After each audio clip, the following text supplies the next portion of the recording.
Vamos lá. Eu queria deixar todo mundo à vontade para interromper e fazer pergunta. Eu queria pedir licença aberta, ela disse que vocês iam fazer perguntas ao final, mas eu queria deixar todo mundo à vontade. Acho legal. Se vocês podem interromper, levanta o braço, não tem problema nenhum. E o papo hoje aqui é sobre o marco civil da startup. Alguém sabe o que é um marco civil? Alguém conseguiria definir um marco civil?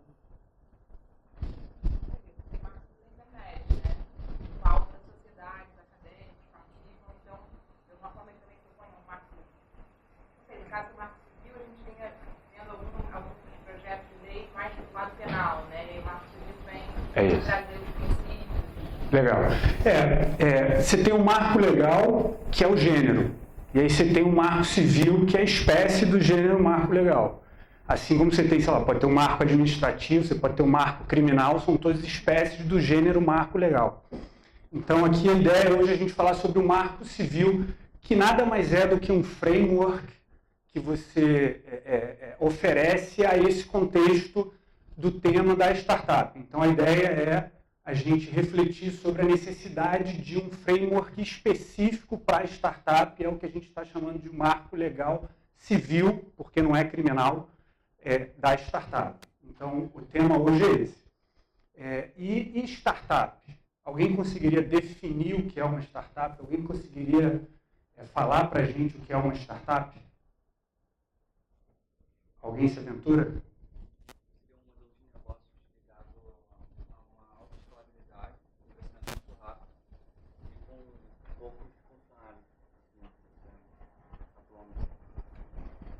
Alguém mais?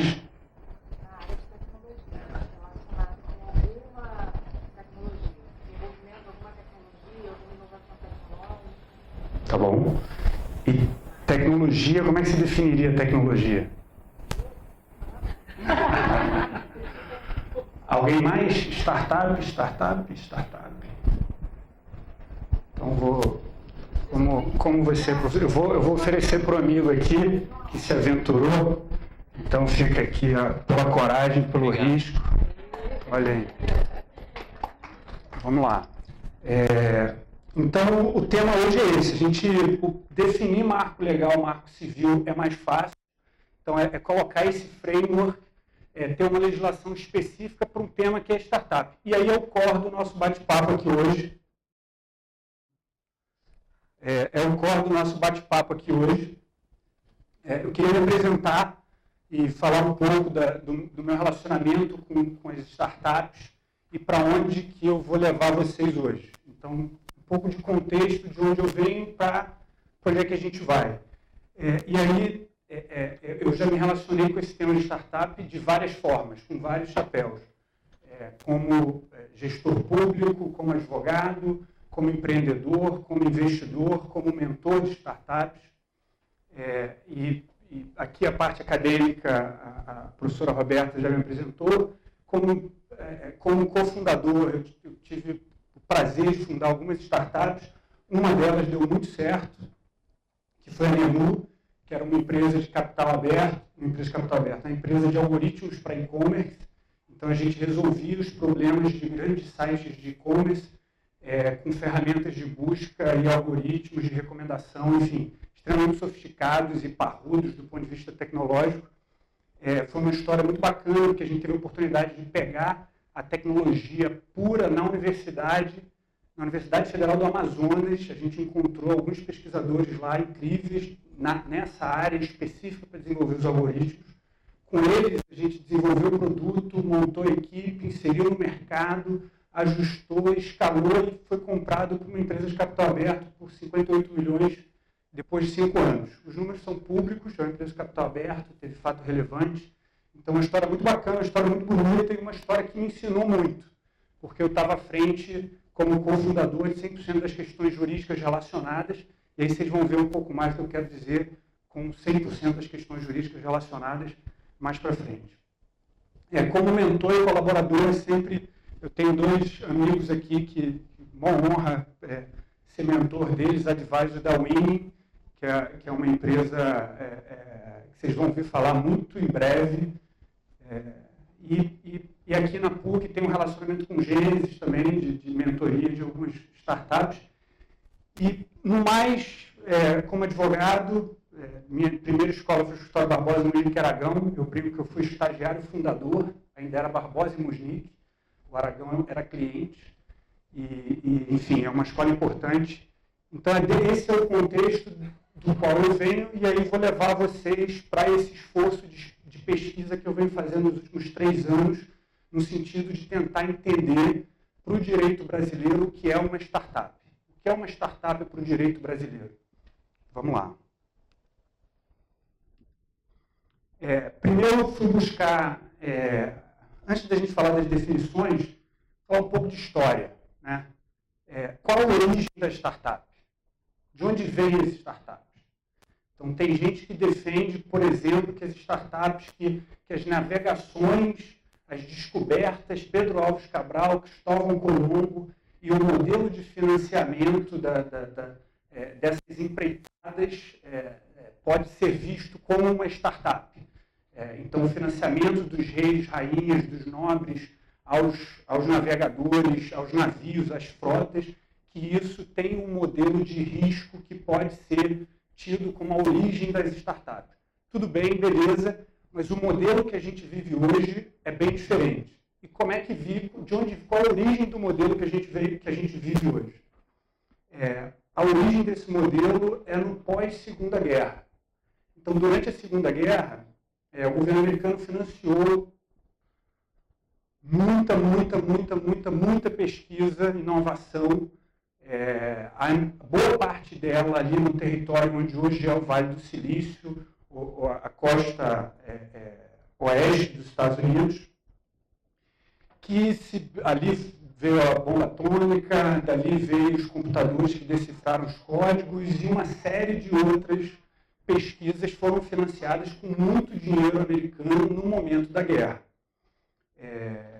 Beleza, ótimo. Venceram a guerra, o dinheiro acabou, porque o dinheiro foi direcionado para reconstruir a Europa. E aí, o que fazer com tanta pesquisa, com tanta coisa legal que estava acontecendo lá? E aí surgiu esse cara chamado Doriot, Georges Doriot, que começou a desenhar modelos de financiamento privado para aqueles cientistas que estavam lá já com pesquisas avançadas, pesquisas no meio do caminho, etc., e precisavam de mais financiamento. E o governo americano cortou esse financiamento porque já tinha ganhado a guerra e tinha outras prioridades. Então, o modelo que a gente vive hoje, eu entendo que ele surge em 1950, 1960, a partir dessa liderança, e, claro, várias outras pessoas envolvidas no ecossistema, que começam a trazer investimento privado para financiar aquelas pesquisas de ponta no estado da arte que ficaram pelo meio do caminho. E aí, em 1970, você tem alguns cases de sucesso de investimentos feitos pelo Doriot, pela iniciativa, pelo fundo de venture capital que ele montou em 1950, quando você tem, final da década de 60, início da década de 70, você tem o que a turma chama das saídas, né? As vendas das iniciativas que foram financiadas como de risco. E aí isso é o boom e no meu ver, é a origem do que a gente vive hoje. Claro, com muitas evoluções, com muita mudança, com muito aprendizado, mas essa é a origem. Então, você tem pesquisas de estado da arte, grandes cientistas, os melhores cientistas do mundo, que perderam o financiamento público, e aí o que fazer? Então, essa é a origem do que a gente vai conversar hoje e como é que isso chega no Brasil. A partir daí, é importante a gente falar sobre definição. O companheiro ali acertou, claro, óbvio, tudo a gente consegue. Startup hoje é um tema bastante presente no dia a dia de jornais, revistas, televisão, enfim, redes sociais. Então, tem algumas palavrinhas que a gente consegue identificar como escalabilidade, como tecnologia, como inovação, baixo custo. E aí a gente foi buscar algumas definições de autoridades, não só daqui, mas também lá de fora. Tem muitas outras, essas são ilustrativas, qual a definição, como é que se entende uma startup. E, num primeiro momento, o que eu digo é o seguinte: a startup nada mais é do que um fenômeno econômico recente. Aí eu já estou aqui no Brasil. Então, o que é uma startup? Primeiro, é um fenômeno econômico recente. Antes da gente entrar no direito. Olha, é um fenômeno econômico recente que tem impactos na vida, nas inovações, no mercado, na sociedade, etc. Legal. A partir dessas definições que a gente foi buscar dos especialistas, a gente tirou algumas conclusões. Então, primeiro, startups são modelos de negócio altamente escaláveis, de baixo custo, a partir de ideias e tecnologias inovadoras. Então, se a gente juntar a contribuição que a gente teve no início, é basicamente essa frase.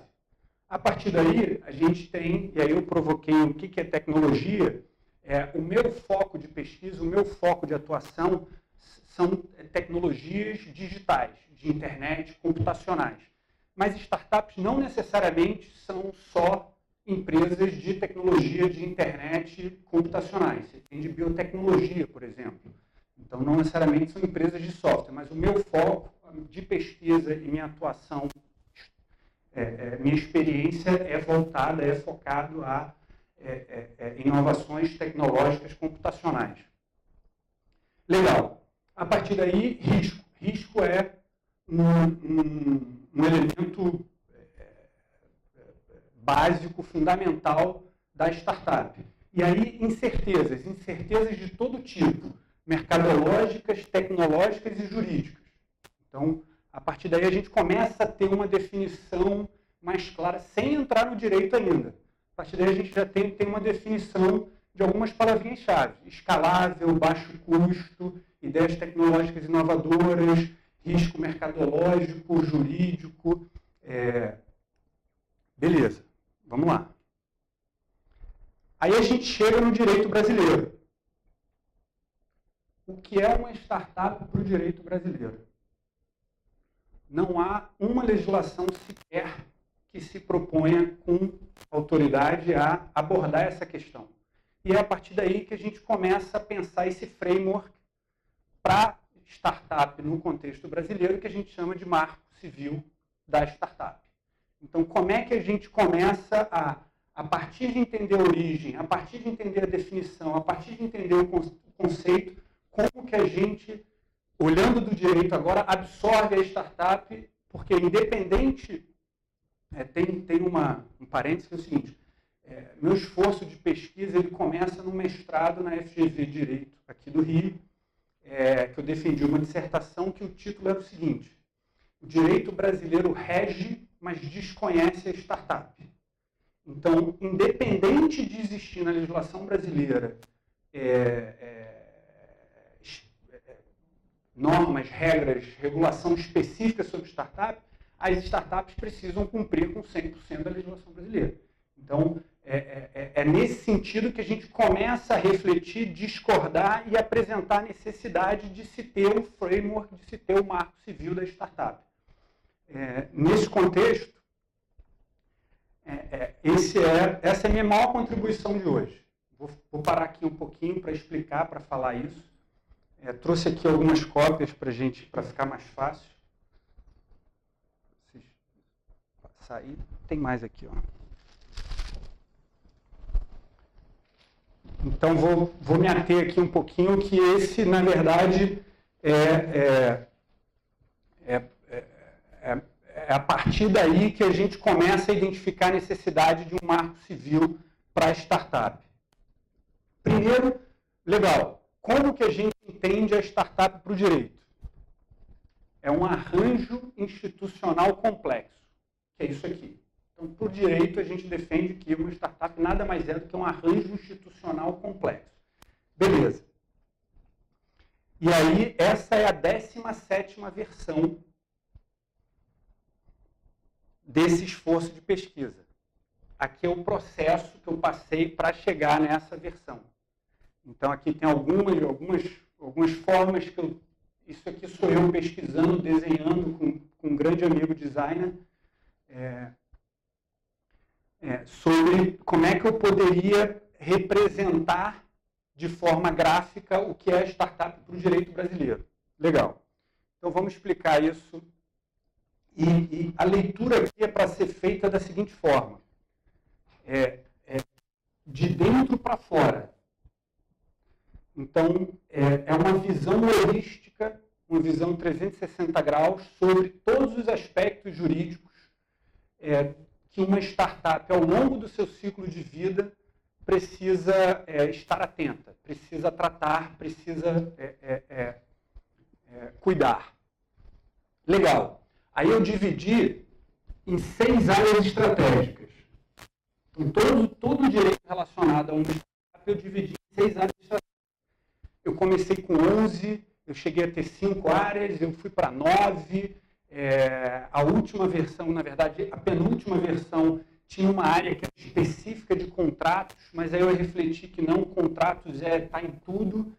Então, e a intenção aqui é muito mais gerar o conhecimento, gerar a crítica, do que querer definir, do que querer colocar isso aqui como uma verdade absoluta. Muito pelo contrário. Um dos meus interesses aqui é para que a gente possa discutir e evoluir esse modelo. Legal. O que ele representa? Ele representa 2 coisas. Primeiro, o ciclo de vida da startup. Então, essas cores que vai do verde para o amarelo, o primeiro ciclo, esse ciclo mais imediato, é o que a gente chama de descoberta. Então, a startup, você tem estudos hoje já consolidados que mapearam o ciclo de vida das startups. O principal deles é o Startup Genoma, que é um esforço lá da turma da Califórnia, que mapeou o ciclo de vida de startups computacionais, startups de internet, startups digitais. Então, o primeiro ciclo de vida é o da descoberta, que no nosso imaginário é Steve Jobs e Steve Wozniak na garagem desenvolvendo lá o Apple, o mouse, etc. Então, esse é o primeiro ciclo de vida da startup, que está aqui, descoberta, que é essa primeira abordagem aqui. Legal. A partir daí, você teve a ideia, você teve a inovação, você conseguiu colocar no papel, mas você precisa dar um passo adiante, que é a fase de validação. Então, a segunda etapa aqui do ciclo de vida é a parte de validação. Legal. O que é a parte de validação? É a prototipação. Então, você teve a ideia, você colocou no papel, você planejou, mas você tem que começar a prototipar, você tem que validar aqui, você tem que começar a testar com o cliente. Cliente pequeno, ter algumas interações, ver se aquilo fica de pé ou não. E cada uma dessas etapas tem o que é o go ou não go. Né? Então, você tem a fase de descoberta ali na garagem, em algum momento você fala, cara, vamos adiante ou não vamos adiante? Aí você foi adiante, aí você foi para a parte de prototipação, validação. Vamos adiante ou não vamos adiante? Aí você tem a parte de eficiência. Então, você passou pela parte de descoberta, você validou o protótipo, e aí agora você tem que ganhar eficiência. Porque se você for ao mercado, se você crescer, você escalar sem eficiência, é um tiro no pé. Quebra. Você quebra. Se você crescer, ter muito cliente, você não conseguir entregar o que você validou sem eficiência, enquanto empresa, você quebra. Então, é uma fase fundamental para que você atinja o que todo mundo busca no início de uma startup, que é a fase de escala, que é a fase de vendas, vendas, vendas, vendas, vendas, vendas, vendas, vendas. Então, essas camadas de cores é esse ciclo de vida da startup. Então, você tem a parte de descoberta, você tem a parte de validação, você tem a parte de eficiência e você tem a parte de escala. Legal. Aí a gente cruza com essas 6 áreas estratégicas que são os aspectos jurídicos relacionados à startup, que a melhor definição no Brasil, para mim, é a empresa emergente. Então, a empresa startup emergente, que não é nem uma empresa nano, nem é uma grande corporação, é uma empresa que tem que está em movimento agressivo. Então, é uma empresa que, ao contrário de tudo que a gente conhecia até então, não tem interesse em crescer de pouquinho em pouquinho ao ano, não tem interesse de se transformar numa empresa familiar para a 5ª, 6ª, 10ª, 20ª geração.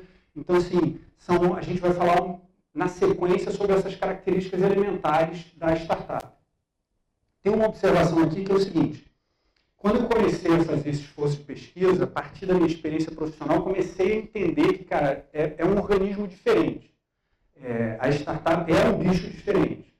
E por que é um bicho diferente? Aí eu comecei, não, vou fazer direito comparado. As principais referências no mundo, Estados Unidos e Israel, vamos fazer alguma coisa de direito comparado. Só que eu falei, cara, não dá.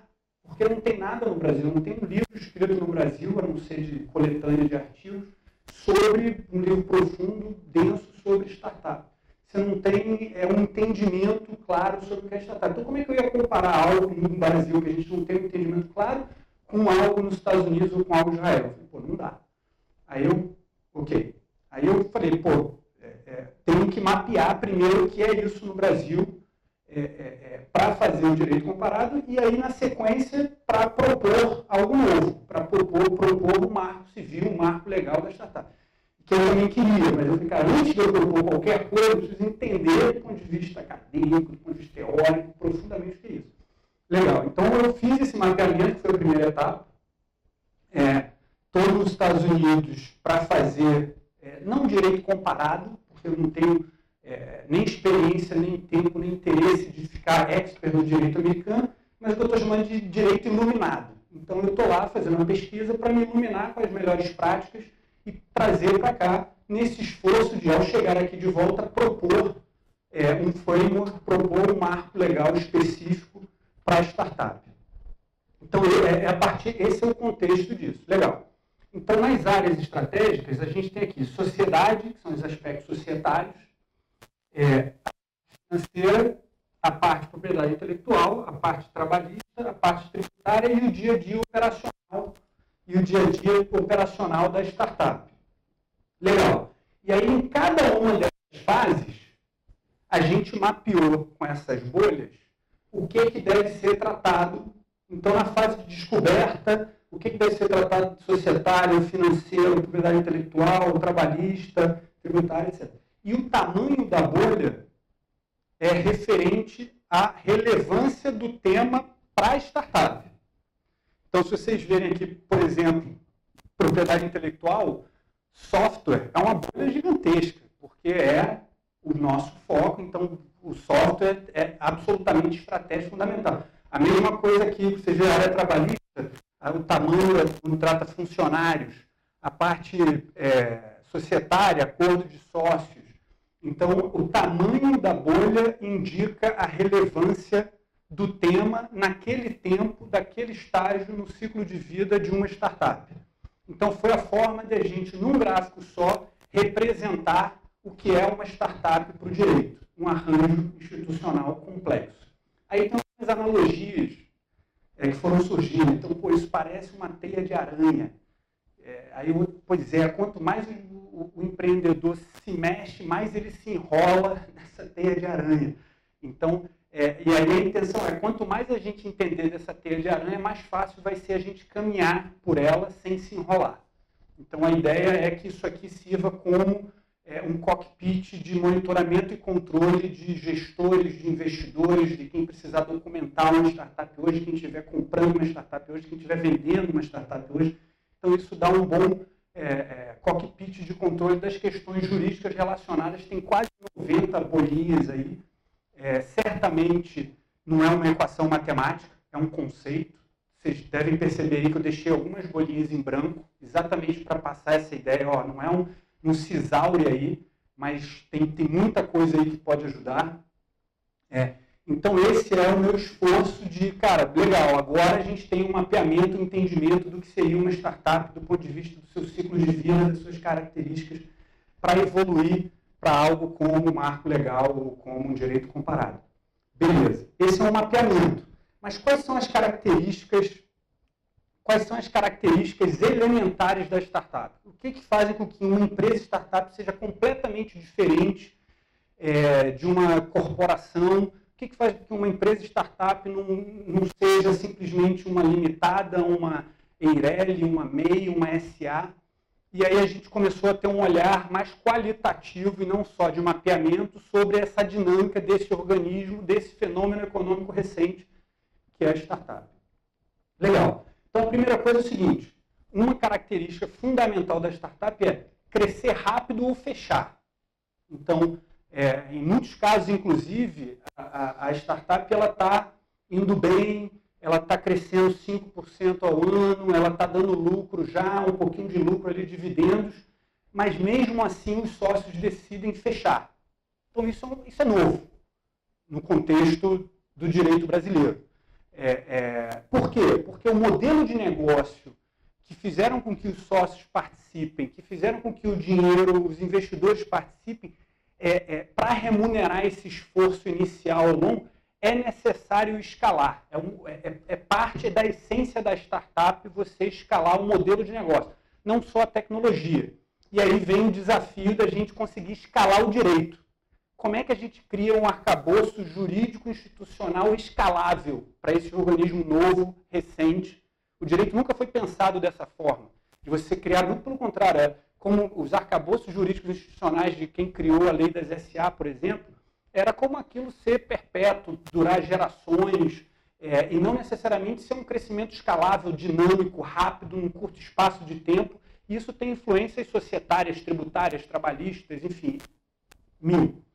Então, legal, essa é uma característica elementar e única da startup. Ou eu cresço rápido ou eu vou fechar, mesmo se eu estiver dando lucro, mesmo se eu estiver crescendo um pouquinho, mesmo se eu estiver no verde, a gente fecha. Porque o modelo de negócio combinado na largada é esse. Ó, a gente em 5, 3, 7 anos a gente tem que escalar. Se não escalar, amigo, vamos tentar outra coisa, vamos pivotar, vamos mudar, etc.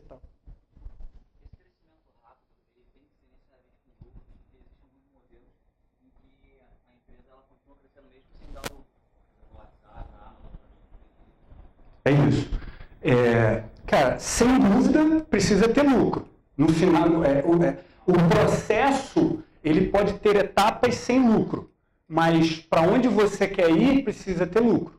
Então, se você está aqui na fase de descoberta e não tem lucro, está tudo bem. Se você está na parte de validação e não tem lucro, tudo bem. Se você está na parte de eficiência, já começa a complicar. Na parte de escala, então, aí você é um louco furioso. Se você vai escalar algo que você ainda não tem um controle de uma margem, você ainda não tem um controle, principalmente porque o modelo é escalar com baixo custo. Então, você escala os clientes e o custo não escala junto. Essa é uma característica elementar da startup. O custo ele cresce numa outra escala bem menor do que o das receitas. Então, sim, lucro é fundamental, quanto antes melhor. Agora, entende-se que no decorrer da coisa... Beta, me avisa aí.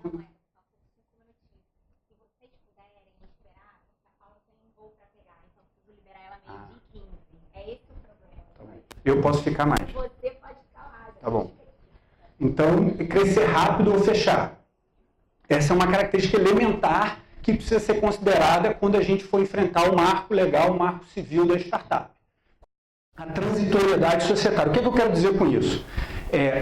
Você tem os sócios fundadores, aí depois entra o investidor anjo, aí depois entra o venture capital, aí depois vem o private equity, aí depois vem ações em bolsa. Então, é parte da essência da startup essa entrada e saída de sócios. Isso não é um problema. Então, uma startup ela não é comprada ou vendida, um sócio sai ou entra quando ela quebra, que é tradicionalmente o que, generalizando e simplificando, as empresas até então, essa transitoriedade societária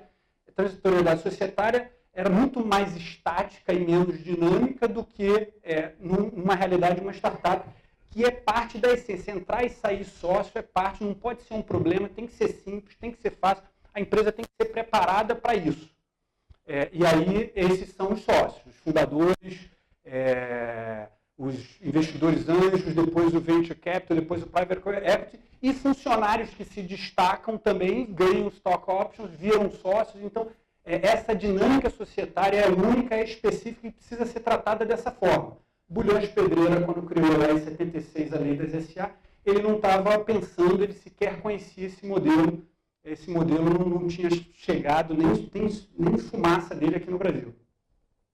Um terceiro aspecto é a hipersuficiência do funcionário. Aí quer dizer um aspecto trabalhista, que é uma essência da startup. Então, a base de toda a legislação trabalhista brasileira, da CLT, criada por Getúlio em 1950, época da industrialização do Brasil, era pela hipossuficiência do funcionário. Então, o funcionário da indústria ele tem uma relação de vulnerabilidade, a gente precisa criar uma legislação para proteger esse funcionário que, se descartado, se demitido, não teria muitas outras opções de trabalho, etc. Tal.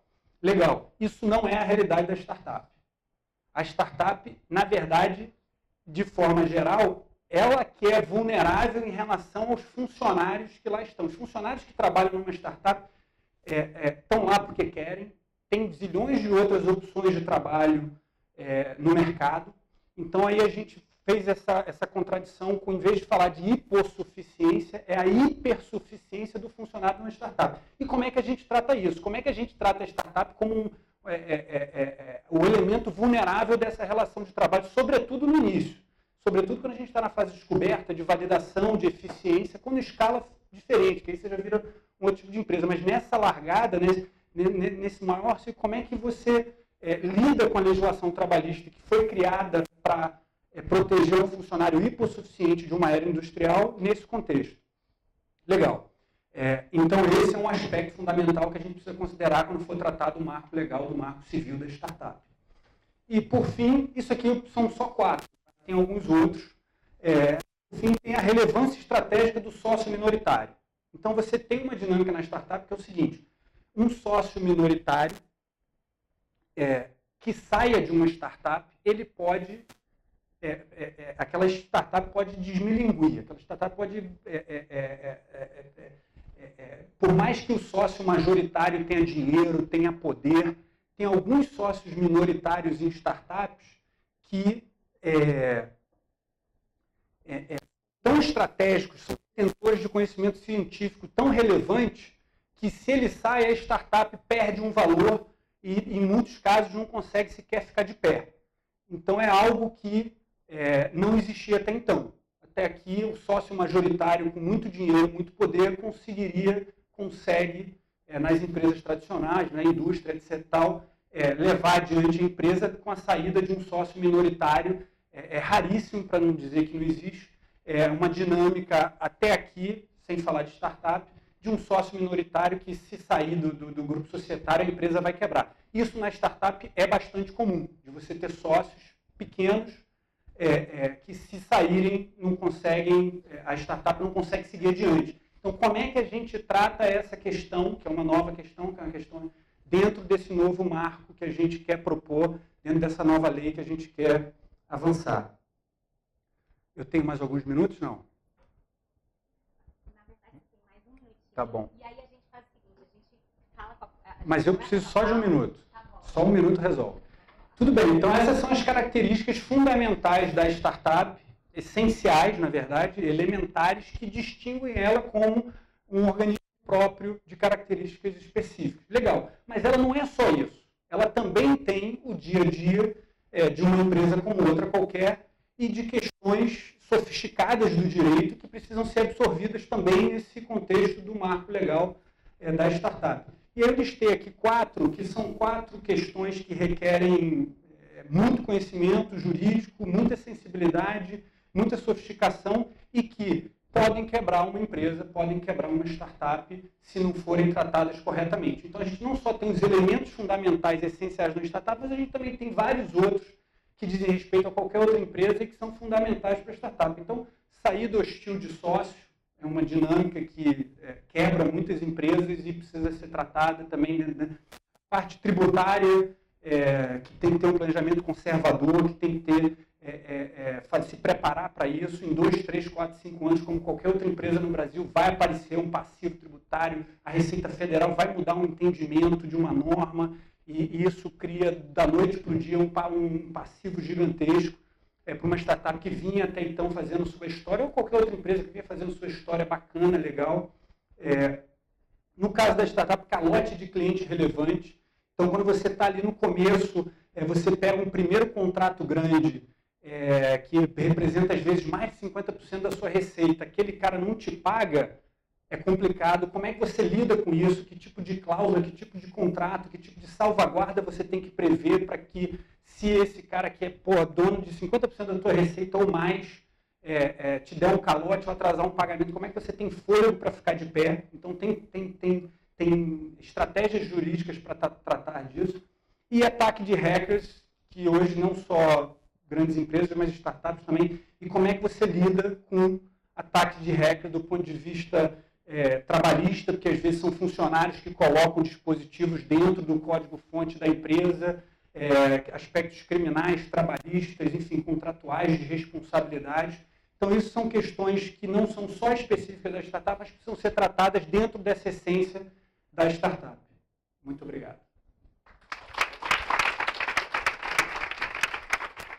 Falando ainda sobre escalabilidade, eu fiquei um pouco curioso do que te levou, ou os seus sócios, a venderem uma empresa que aparentemente estava promissora no mercado de marketplace.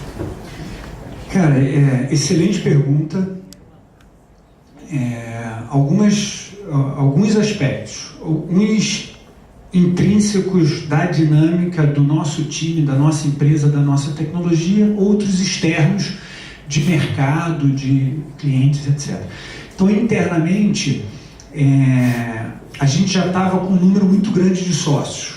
Então, a gente tinha 15 sócios.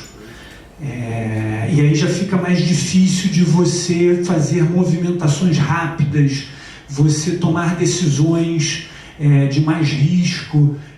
Então aí você precisa dar uma saneada na tua quantidade de sócios. Então tem sócios ali que foram muito importantes em determinado momento da empresa, mas que no momento que a empresa vai crescendo, aqueles caras, homens ou mulheres, deixam de ser tão relevantes, e aí como é que você faz um saneamento disso? Então a gente estava vivendo essa questão societária. Do ponto de vista de mercado, a gente era muito dependente de um só cliente. Então tinha um cliente que tinha que era dono de mais de 50% da nossa receita, e esse cliente não era um cara legal. Esse cliente sabia da relevância que ele tinha para a gente, então a gente era muito vulnerável nesse sentido. A questão eu era muito estratégico para esse cliente também. Então, se eu desligasse minhas ferramentas, era muito ruim para ele. Se ele atrasasse o pagamento, era muito ruim para a gente. E é uma empresa conhecida no mercado, uma das maiores do país, e que é muito hostil nesse tratamento dos fornecedores. Então, a gente tinha uma vulnerabilidade ali, os sócios viviam com uma faca no pescoço de, cara, no mês seguinte não receber mais de 50% da receita. Então, e como o mercado brasileiro ainda é muito consolidado, você tem poucos grandes players no mercado de e-commerce, a gente não tinha como escalar muito. Então isso é um aspecto exógeno da coisa. E a gente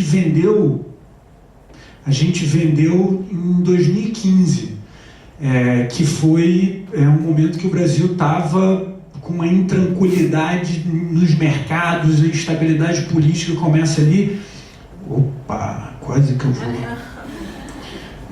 Então tinha uma instabilidade, sobretudo do varejo, né? A gente já tinha começado a ver as lojas de shopping fechando, a gente já tinha começado a ver, e que a empresa, embora fosse competitiva, embora tivesse uma tecnologia estado da arte, global, etc., iria precisar, tudo indicava que iria precisar ter um conforto de capital para passar por aquela crise. E os sócios que estavam naquele momento já não tinham a disposição de continuar investindo, porque o ciclo dos sócios ele também vai cumprindo. Então os sócios não tinham aquela disposição de, olha, a gente quer continuar. E realmente a gente vendeu em setembro, em outubro, novembro o varejo quebrou, e o índice de inadimplência do varejo em janeiro, fevereiro de 2016 foi lá para cima, e talvez se a gente não tivesse vendido naquele momento, talvez a gente tivesse fechado 6 meses depois. Então, timing é fundamental, não só em relação a questões internas, mas questões externas. Você tem que estar sempre atento a isso. E aí, só para complementar, um aspecto que eu não mencionei aqui, é fundamental para uma startup você, desde o D+1, desde o D0 da startup, você ter uma cultura de formalizações, de você pegar aquela mandala e você ter certeza que todo mundo assinou acordo de sócio, você ter certeza que todos os impostos estão sendo pagos, você ter certeza, e isso está muito fácil, muito disponível para investidores ou quem quer que queira investir ou comprar sua empresa, isso tem que estar à disposição. Então não dá para, no momento em que você sentar para conversar com o investidor, vai ter uma auditoria, uma due diligence, então vamos parar aqui a empresa, vamos voltar lá para o D0 e vamos fazer o dever de casa. Não dá, é uma frustração enorme, o investidor levanta da mesa, você não tem perna nem time para parar, para continuar a operação e fazer esse exercício de volta e conversar com o investidor. É uma dinâmica semanal, diária, mensal, é uma rotina de uma startup. Então, você tem que ter, paralelo à operação, você tem que ter uma organização dos teus documentos, da formalização de todos esses aspectos que eu mencionei, para que você não precise parar teu time para fazer isso, e o time do investimento tem que ser uma coisa muito fluida, muito simples. E aí foi legal, porque quando a gente teve essa oportunidade, quando a gente teve uma oferta interessante, isso foi no quinto para o 6º ano. E ao longo desses 5 anos, a gente teve, dezenas de conversas com investidores brasileiros e estrangeiros, que o time da operação continuava lá, e aí tinha 1 ou 2 pessoas que ficavam dedicadas a essa conversa com o investidor, e aí a gente mandava um link que tinha 100% da empresa lá, mas 100%, cópia de todos os livros societários, todos os contratos trabalhistas, todos os contratos comerciais, então isso tem que ser muito simples numa empresa startup, porque é muito comum a conversa diária, semanal com investidores. Então, quando chegou essa oportunidade, a gente vendeu em 2, 3 meses, por todas essas questões que eu te falei, e o processo foi muito simples, porque a gente já estava com o dever de casa desde o D+1, a gente diariamente formalizava tudo, vem um pouco a reboque, né? O direito vem um pouco a reboque, mas não pode ser muito a reboque.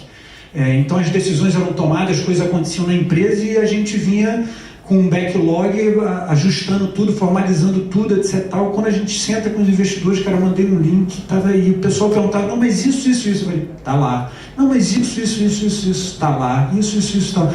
E aí facilitou e passa muita confiança.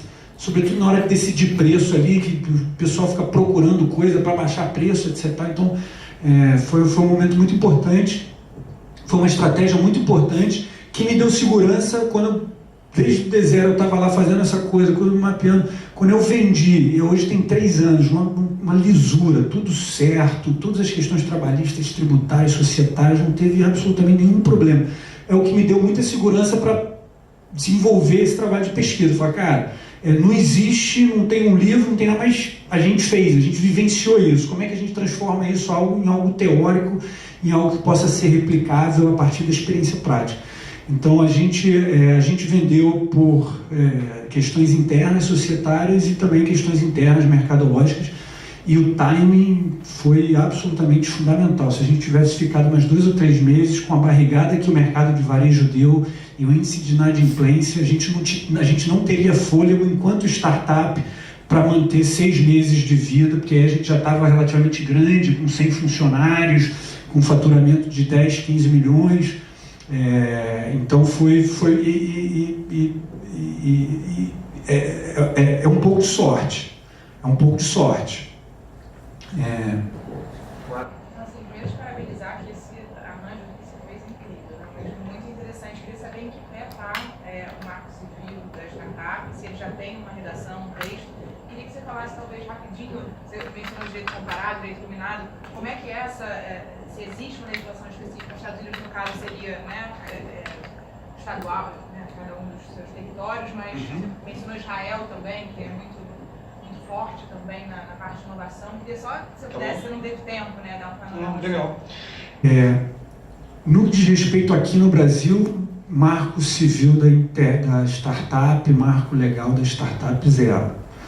Não tenho conhecimento de nenhum projeto com essa ousadia de ter um framework, etc. Você tem elementos pontuais, como foi a questão da LC 55, do investidor anjo, que viabiliza o aporte do investidor anjo sem que ele seja parte da sociedade. Então você tem iniciativas dispersas que não compreendem a startup na sua essência. Então são puxadinhos desse entendimento de que a startup é uma empresa como outra qualquer dessas que a gente conhece.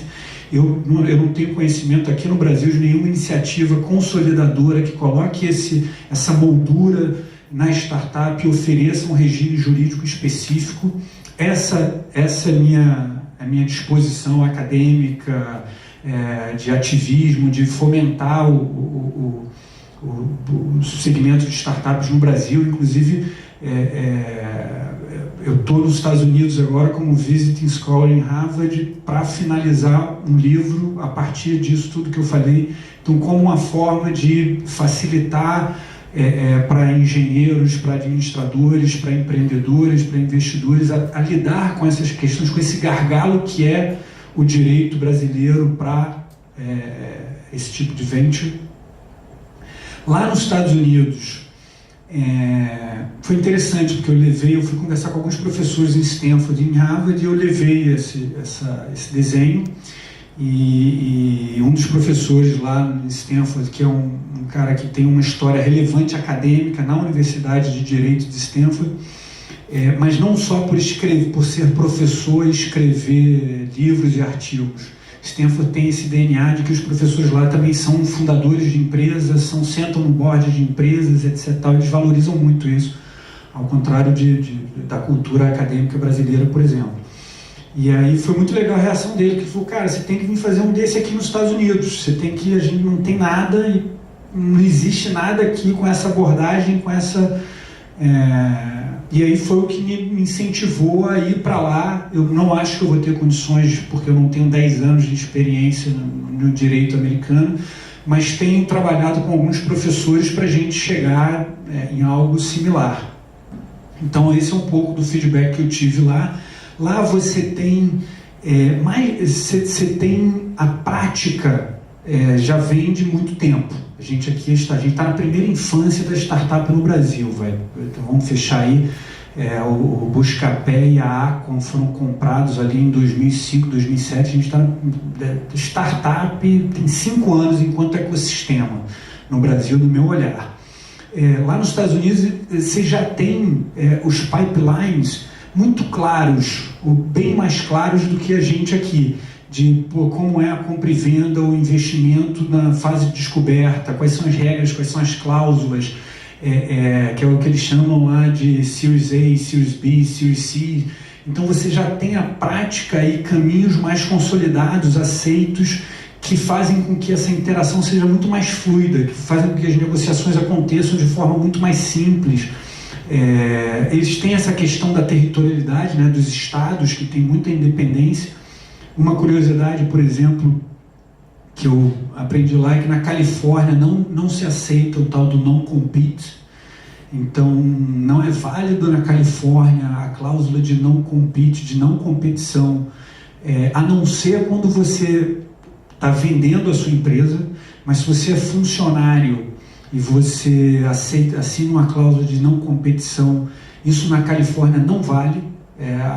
O entendimento da Califórnia é que é mais importante o fomento à inovação e que aquela pessoa que tem um conhecimento específico, ela possa exercer sua atividade, trazer aquela inovação para a sociedade californiana, do que preservar um interesse específico da empresa. Se essa pessoa for funcionário, se essa pessoa for sócia e vender uma empresa, aí cabe o não compete, porque aí você teve um outro tipo de relação. Então tem várias curiosidades de estado para estado, e a grande diferença é que a coisa lá é muito mais madura. A coisa lá, você já tem práticas, boas práticas, melhores práticas bem consolidadas, você já tem entendimento do que são startups, você já tem entendimento da relevância da startup para a nação, para a soberania nacional, para se manter no estado da arte de ponta, etc. Israel, Startup Nation, né? Tem um livro que colocou Israel aí no mapa da coisa, chama A Nação das Startups, e é uma coisa, eu estou com uma viagem agendada para esse ano para Israel para conhecer mais. Não conheço, eu diria, muito pouco diante do que eu apresentei aqui, mas uma curiosidade que eu sei é que o ecossistema de startups de Israel hoje está muito relacionado à iniciativa militar. Então você tem lá não sei como é que eles chamam, um esquadrão, uma coisa dentro que é de inteligência, dentro da estrutura militar, que, por exemplo, o Waze vem desse contexto. de pessoas que tiveram essa experiência durante 5 anos, ficam imersas ali naquela pesquisa militar, e saem dali e são incentivadas. E aí é engraçado porque parece que é numa avenida só, uma avenida que vai e volta, tipo, fisicamente, prédios, que aí você tem o laboratório, você tem o registro, o prédio do laboratório, o prédio de registro de empresa, o prédio de incubação, o prédio de aceleração, o prédio de investimento. Então parece que é tipo, territorialmente você tem um ecossistema montado para isso.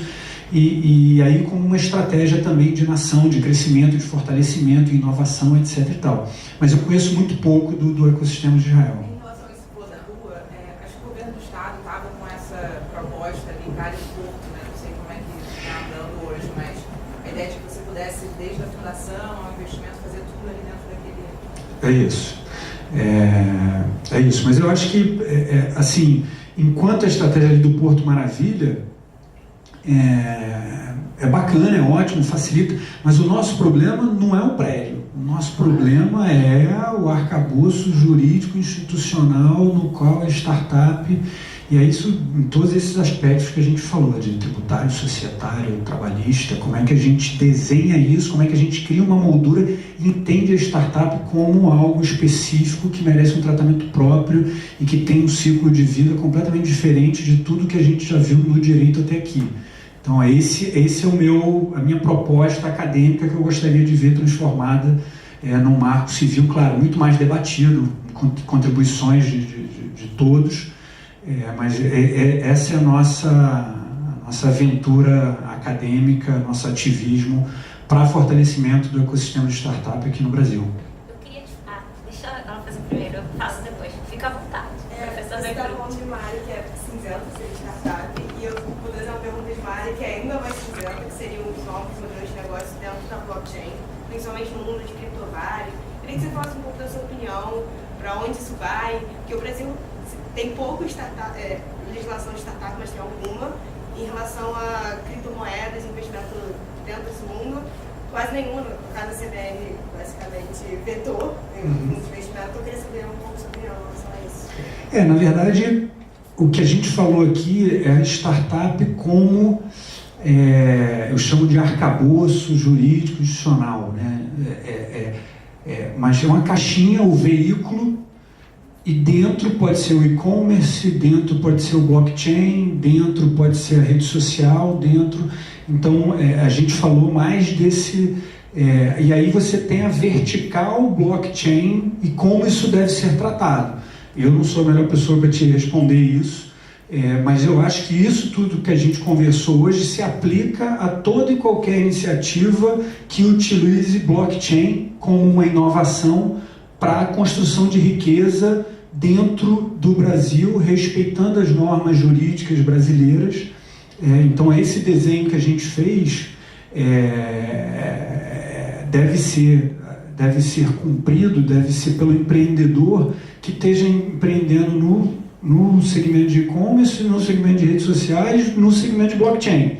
Então, a minha sugestão é que quem queira ou quem esteja empreendendo nesse contexto, não só tenha que compreender a essência da vertical blockchain e tudo que isso diz respeito à atividade blockchain, assim como você tem que tratar a atividade e-commerce, atividade rede social, atividade de dados, etc., fintech, lawtech, mas enquanto arcabouço institucional, eu acho que se aplica. Eu acho bem mais do que as abordagens tradicionais de você criar uma empresa relacionada à indústria ou qualquer outra coisa.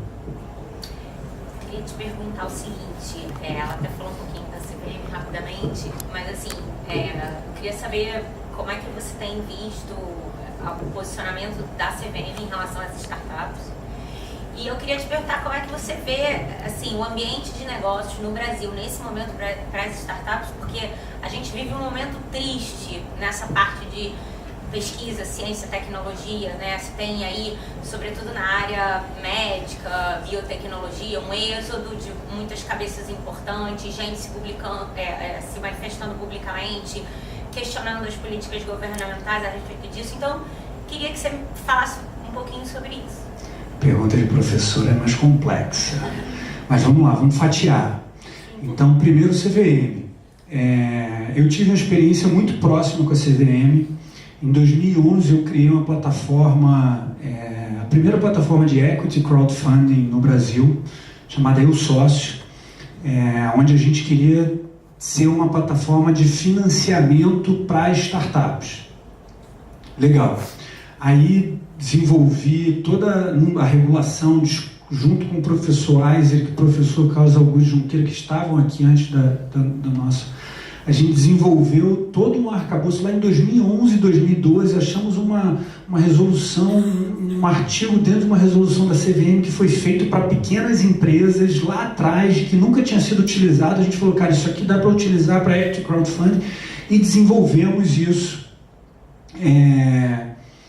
E foi engraçado porque quando a gente começou a fazer isso lá atrás, todo mundo falava, não, isso no Brasil nunca vai dar certo, do ponto de vista de juros, CVM nunca vai autorizar, etc e tal, papapá.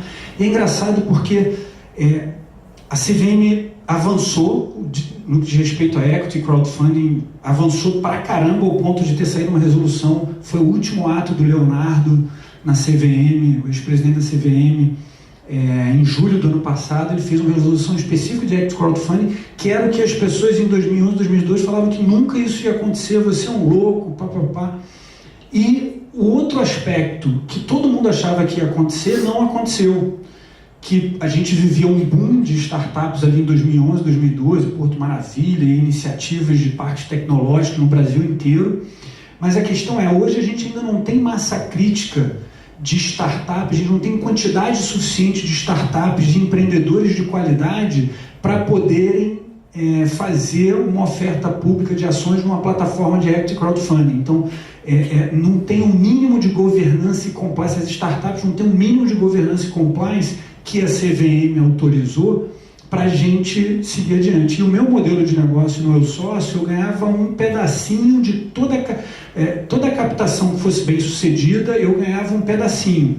Então, para eu ficar de pé, eu precisava que eu tinha que ter muitas captações acontecendo na plataforma. Isso não aconteceu. Eu rodei o Brasil inteiro, eu fui em todos os parques tecnológicos, conversei com todas as aceleradoras, com todas as incubadoras, e não existe hoje no Brasil ainda massa crítica de startups minimamente maduras do ponto de vista de governança e de institucionalidade para fazer uma captação online através da nossa plataforma. Colocamos a plataforma em banho-maria. Não por a questão regulatória. A questão regulatória foi o que avançou onde todo mundo achava que não avançou.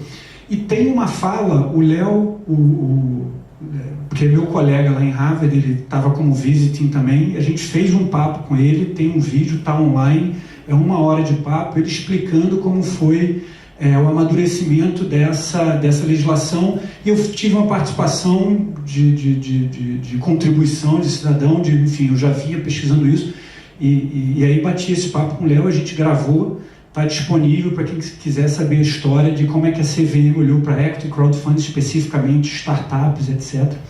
Eu vejo, eu só tenho a elogiar a CVM, onde todo mundo criticou, eles avançaram, eles têm, claro, na velocidade deles, mas eles têm olhado com bons olhos para esse lugar. Tinha uma diretora também lá dentro que saiu à época, Luciana, que era uma pessoa muito bacana, que tinha feito um LLM em Stanford, que avançou com essa questão. Então eu vejo a CVM cumprindo o seu papel no que diz respeito às startups e a criação dos fundos e o entendimento dos fundos para investimento de startup. Essa foi uma primeira ponta. A outra era o ambiente de negócios diante do cenário que a gente está vivendo atualmente, assim, o que você acha? Pois o cenário, o ambiente de negócio, em linhas gerais, não é bom para ninguém. Mas, surpreendentemente, tem sido muito bom para as startups. Desde o ano passado, no início do ano passado até hoje, você tem visto deals relevantes acontecendo, a gente tem visto investimentos internacionais, nacionais acontecendo, tem um movimento que é um pouco complicado, que são as empresas já consolidadas, as grandes empresas do mercado nacional fazendo suas aceleradoras, fazendo seus hackathons, para meio que já recrutar a startup antes dela, enfim, crescer e ficar muito mais caro. Eu vejo isso como uma questão complexa em termos de CAD, em termos de questões concorrenciais, mas isso é um suspiro, a gente precisa avançar, a gente precisa entender essa dinâmica, mas que aquece bastante o mercado de inovação, de tecnologia, de startups. Então, assim, ao contrário do que tem acontecido com os outros segmentos no Brasil, o segmento de startups tem...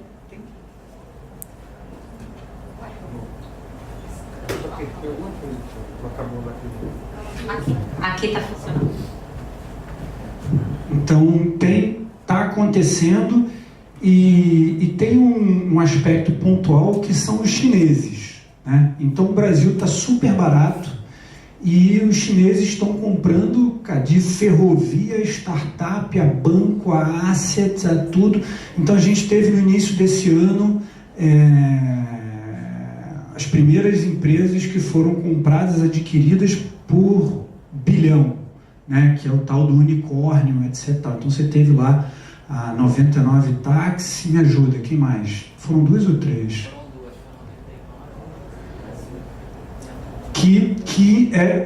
O meu olhar, as informações que eu tenho capital chinês que está chegando no Brasil sem fazer conta. Então é engraçado porque ou então fazendo uma conta que a gente não conhece ainda.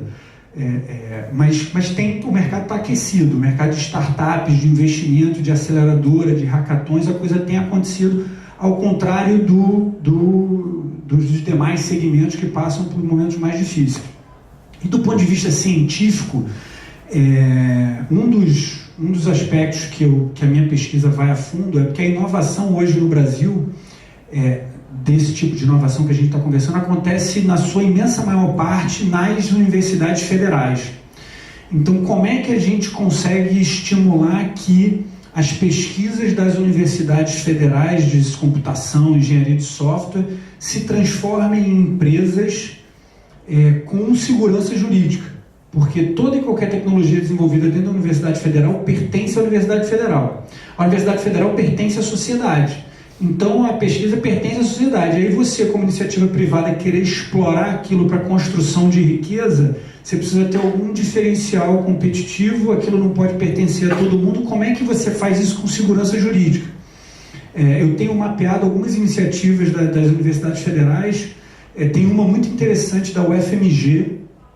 A UFMG tem um professor lá que eu sou fã, meu mentor, Nívio Ziviani, que foi o cara que criou a Aquan, que foi a primeira empresa que o Google comprou fora dos Estados Unidos, foi uma empresa brasileira, de Minas Gerais, da UFMG, do professor Nívio Ziviani. E quando ele vendeu a empresa, ele percebeu que a UFMG tinha que ter um retorno pela contribuição que fez no decorrer da coisa. Mas foi muito difícil. A maior doação feita na história da UFMG foi ele, nesse momento, e mesmo assim foi uma dor de cabeça gigantesca. Ele resolveu mergulhar nisso e ele criou a figura do usufruto. Então, toda empresa criada dentro do ecossistema da Universidade Federal de Minas Gerais, no seu contrato social, tem uma cláusula atribuindo um percentual de 0 a 5% a título de usufruto para a Universidade Federal. Isso garante um retorno para a universidade e, ao mesmo tempo, traz segurança jurídica para que a empresa possa explorar aquilo. Por que usufruto? Porque se a empresa quebrar, o UFMG não tem problema, não está dentro do negócio. As decisões do dia a dia de uma empresa, se a UFMG fosse sócia, o reitor tinha que assinar, tinha que passar pela procuradoria, acabou, engessa tudo. Então você consegue ter uma flexibilidade de gestão e, ao mesmo tempo, se aquela startup dá certo, você traz um retorno para a universidade, para a sociedade. Então essa é uma iniciativa bacana e fundamental, porque a inovação hoje no Brasil, tecnológica, computacional, acontece nas universidades federais, ao contrário dos Estados Unidos. A proporção, aí, a grosso modo, é 80% aqui da inovação de software, engenharia, etc. Acontece nas universidades e 20% no mercado. Lá nos Estados Unidos é o contrário, 20% nas universidades e 80% no mercado. Então aqui, um dos problemas, independente de marco legal, que eu gostaria de solucionar, é de oferecer esse arcabouço, seja usufruto, seja algo que a gente evolua, para que todo mundo que esteja criando uma startup dentro da Universidade Federal possa transformar aquilo em startup, transformar aquilo em construção de riqueza com segurança. E é isso. Posso fazer uma outra? A minha pergunta é a seguinte, a startup, ela deixa de ser startup em algum momento, ou uma vez startup para ser startup? Porque isso implica a aplicação de um possível marco civil. Claro. A pergunta é ótima. Eu defino como empresa emergente. Empresa emergente de alto potencial de crescimento. Então, nem ela no início, nem ela no final. Ela emergindo. Então, a dinâmica do crescimento escalável é uma das coisas que mais define a startup. Então, para mim, isso que define a startup no sentido da fotografia. Então, assim, você é uma empresa que você vai escalar ou morrer, você é uma empresa que tem transitoriedade societária para ter capital, para se financiar, então eu defino como empresa emergente. Se você me perguntar, é uma limitada, é uma SA, é uma AE, não, é uma empresa emergente. Que aí eu tenho uma outra tese de que deve começar na pessoa física, a fase de descoberta, a fase de validação, você deve ir na pessoa física, correr o risco na pessoa física, que é o que todo mundo, a primeira coisa que você vê na história de advocacia, não, precisa de um CNPJ, porcaria nenhuma, isso vai me dar 10 mil reais por mês, é contador, depois se eu não validar meu protótipo, ainda fico para fechar isso, é mais dor de cabeça, é junta comercial, enfim, é um inferno. Então, a minha tese é o seguinte, no momento de descoberta, no momento de validação, você levar na pessoa física cumprindo todas as formalidades jurídicas. Vou contratar alguém, vou precisar pagar mais INSS porque eu estou contratando na física, não tem problema, eu pago mais INSS. Acordo entre sócios, a gente acorda entre sócios. Então, a cultura de formalização, mas não necessariamente no V0 ir para a junta comercial e ter um CNPJ. E, a partir de alguns milestones, investimento que não é pai, mãe e amigo, já é um investimento de terceiro que não tem uma relação próxima, aí você precisa se transformar, ter seu CNPJ. Um contrato com um cliente maior, o cara vai exigir que você tenha um CNPJ. Então eu identifico alguns milestones que aí você precisa ter um CNPJ. E aí a minha sugestão é você ir direto para uma SA, para uma sociedade anônima de capital fechado. Você não, Eireli, MEI, limitado, isso não tem nada a ver com startup, tem nada a ver. Vou fazer uma startup com uma MEI, uma Eireli, esquece. Vai na física, é risco, é da essência de uma startup você correr risco, e aí quando você atingir alguns milestones que a gente identifica, você vai direto para uma sociedade anônima de capital fechado. Só para ilustrar, eu passei 18 meses para fazer a transformação de uma limitada para uma SA na junta comercial de Manaus, que foi o caso da Nemu. Então, assim, essa coisa eu vejo muito, né? Na largada, pega um CNPJ, aí você vira uma MEI, uma Eireli, uma limitada, cara, não,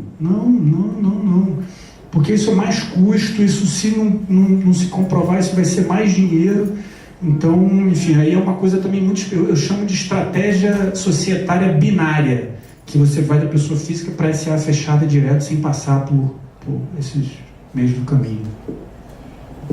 Bom, gente, queria agradecer a presença de vocês e queria agradecer muito esse tempo que o João dedicou à sua alma mater. Muito bom te ter de volta, volte sempre. Opa, se me convidarem eu volto. Enfim, tá aí o grupo de pesquisa, quem tiver interesse nesses temas, a gente está aí para conversar com vocês em outras oportunidades, tá bom? Obrigado, gente.